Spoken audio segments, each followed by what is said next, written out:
Welcome to YouTube vlog. ನನ್ನ vlog ನೋಡೋರು ಎಲ್ಲರೂ ಸಬ್ಸ್ಕ್ರೈಬ್ ಆಗಿ ಹಾಗೆ ಶೇರ್ ಮಾಡಿರಿ, ಲೈಕ್ ಮಾಡಿರಿ ಪ್ಲೀಸ್.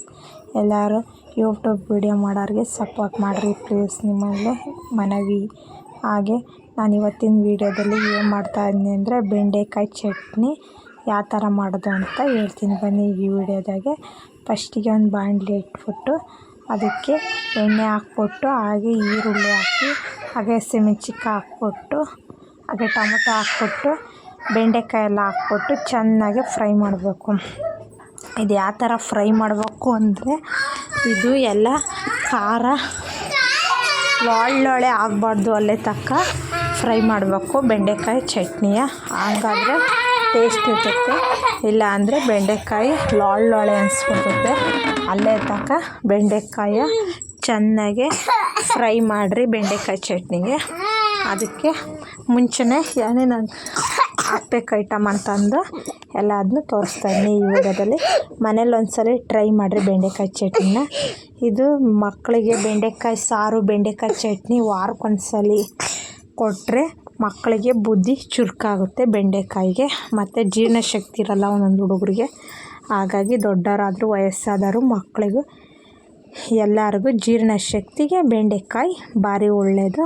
ಲೋಳೆ ಇರುತ್ತಲ್ಲ, ಹಂಗಾಗಿ ಸ್ವಲ್ಪ ಎಣ್ಣೆ ಕಮ್ಮಿ ಆಯಿತು ಅಂತಂದು ಮತ್ತೆ ಹಾಕ್ಬಿಟ್ಟು ಮತ್ತೆ ಮಿಕ್ಸ್ ಮಾಡಿ ಮತ್ತೆ ಬೆಂಡೆಕಾಯಿನ ಚೆನ್ನಾಗಿ ಹುರಿತಾ ಇದ್ದೀನಿ. ಇದರ ಬೆಂಡೆಕಾಯಿ ಏನು ಜಾಸ್ತಿ ಹುರಿಯೋ ಅವಶ್ಯಕತೆ ಇಲ್ಲ, ಯಾಕೆ ಅಂದರೆ ಟೊಮೊಟೊ ಹಣ್ಣು ಈರುಳ್ಳಿ ಚೆನ್ನಾಗಿ ಮಿಕ್ಸ್ ಆದರೆ ಬೆಂಡೆಕಾಯಿ ಅದರಲ್ಲೇ ಸ್ವಲ್ಪ ಬಿಸಿ ಆದರೆ ಏನೂ ಆಗೋಲ್ಲ. ಮಿಕ್ಸಿಗೆ ಹಾಕಬೇಕಾದ್ರೆ ಟೊಮೊಟೊ ಈರುಳ್ಳಿ ಮಿಕ್ಸಿಗೆ ಹಾಕಿ ಹಸಿಮೆಣ್ಸಿನ್ಕಾಯಿ ಹಾಕ್ಬಿಟ್ಟು ಆಮೇಲೆ ಲಾಸ್ಟಿಗೆ ಬೆಂಡೆಕಾಯಿ ಹಾಕಿದ್ರೆ ಸರಿಯಾಗುತ್ತೆ. ಹಾಗೆ ಕರಿಬೇವು ಸೊಪ್ಪು ಹಾಗೆ ರುಚಿಗೆ ತಕ್ಕಷ್ಟು ಉಪ್ಪು ಹಾಕ್ತಾಯಿದ್ದೀನಿ. ಈಗಲೇ ಎಲ್ಲ ಹಾಕಬೇಕು ಮಿಕ್ಸಲ್ಲೊಳಗೆ, ಏನೂ ಹಾಕ್ಬಾರ್ದು, ಅದಕ್ಕೋಸ್ಕರ ಹೇಳ್ತಾಯಿದ್ದೀನಿ.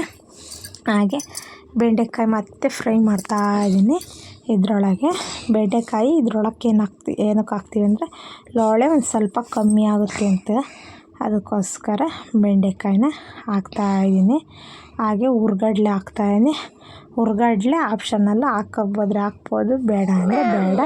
ಹಾಕಿದ್ರೆ ಸ್ವಲ್ಪ ಟೇಸ್ಟ್ ಗಟ್ಟಿ ಬರುತ್ತೆ ಬೆಂಡೆಕಾಯಿ ಚಟ್ನಿ, ಹಾಗಾಗಿ ಹಾಕ್ರಿ ಅಂತ ಹೇಳ್ತೀನಿ. ನೀರೇನು ಮುಡ್ಸಲ್ವಲ್ಲ, ಹಾಗಾಗಿ ಟೊಮಟೊ ಹಣ್ಣಿನ ನೀರಂಶ ಈರುಳ್ಳಿ ನೀರಂಶ ಇರ್ತೈತಲ್ಲ, ಅದ್ರಾಗೆ ಮಿಕ್ಸಿಗೆ ನುಣ್ಣಗಾಗುತ್ತೆ, ಅದಕ್ಕೋಸ್ಕರನೇ ಹಾಕ್ತಾಯಿದ್ದೀನಿ. ಹಾಗೆ ಹುರ್ಗಡ್ಲೆಲ್ಲ ಹಾಕ್ಬಿಟ್ಟು ಮತ್ತೆ ಮಿಕ್ಸ್ ಮಾಡ್ತಾಯಿದ್ದೀನಿ. ಚೆನ್ನಾಗಿ ಮಿಕ್ಸ್ ಮಾಡಬೇಕು, ಅಲ್ಲೇ ತನಕ ಮಿಕ್ಸ್ ಮಾಡಿ ಬೆಂಡೆಕಾಯಿ ಚೆನ್ನಾಗಿ ಫ್ರೈ ಆಗೋ ತನಕ ನೋಡಿರಿ. ಈಗ ಒಂದು ಮಿಕ್ಸಿ ತಗೊಂಡು ಫಸ್ಟಿಗೆ ಜೀರಿಗೆ ಹಾಕ್ತಾಯಿದ್ದೀನಿ. ಜೀರಿಗೆ ಜೀರ್ಣಶಕ್ತಿಗೆ ಒಳ್ಳೆಯದು, ಚೆನ್ನಾಗಿರುತ್ತೆ ಅಂತ ಹಾಕ್ತಾಯಿದ್ದೀನಿ. ನೋಡಿ, ಈ ಈರುಳ್ಳಿ ಮೆಣಸಿನ್ಕಾಯಿ ಟೊಮೊಟೊ ಹಣ್ಣೆಲ್ಲ ಹಾಕ್ತಾಯಿದ್ದೀನಿ ಫಸ್ಟಿಗೆ. ಅದರಲ್ಲಿ ಒಂದೊಂದು ಮಿಸ್ ಬೆಂಡೆಕಾಯಿ ಹೋಯ್ತಾರೆ, ಹುರ್ಗಡ್ಲೆನ ಇದಕ್ಕೆ ಹಾಕಬೇಕು. ಎಲ್ಲ ಹಾಕ್ಬಿಟ್ಟು ಗ್ರೈಂಡ್ ಮಾಡ್ಕೊಂಬನ್ನಿ. ನೀರೇನು ಹಾಕೋದೇನು ಅವಶ್ಯಕತೆ ಇಲ್ಲ. ಹಾಗೆ ಗ್ರೈಂಡ್ ಎಲ್ಲ ಮಾಡ್ಕೊಂಬಂದಾದ್ಮೇಲೆ ಮತ್ತೆ ಲಾಸ್ಟಿಗಿರೋ ಬೆಂಡೆಕಾಯಿ ಹಾಕ್ಬಿಟ್ಟು ಚಟ್ನಿಗೆ ರುಬ್ಬಿರೆ ಚಟ್ನಿ ರೆಡಿ. ಬೆಳ್ಳುಳ್ಳಿ ಹಾಕಬೇಕು, ಅದೊಂದು ಹೇಳಲಿಲ್ಲ ವಿಡಿಯೋದಾಗೆ, ಬೆಳ್ಳುಳ್ಳಿ ಹಾಕ್ರಿ. ಹಾಗೆ ಬಿಸಿ ಬಿಸಿ ಅನ್ನ ಇಕ್ಕೊಂಡು ತುಪ್ಪ ಹಾಕ್ಕೊಂಡು ಬೆಂಡೆಕಾಯಿ ಚಟ್ನಿ ಹಾಕೊಂಡು ತಿಂದರೆ ಸೂಪರಾಗಿರುತ್ತೆ. ಹಸುವಿನ ತುಪ್ಪ ಹಾಕ್ಕೊಂಡು ತಿಂದರೆ ಆದರೆ ಚೆನ್ನಾಗಿರುತ್ತೆ.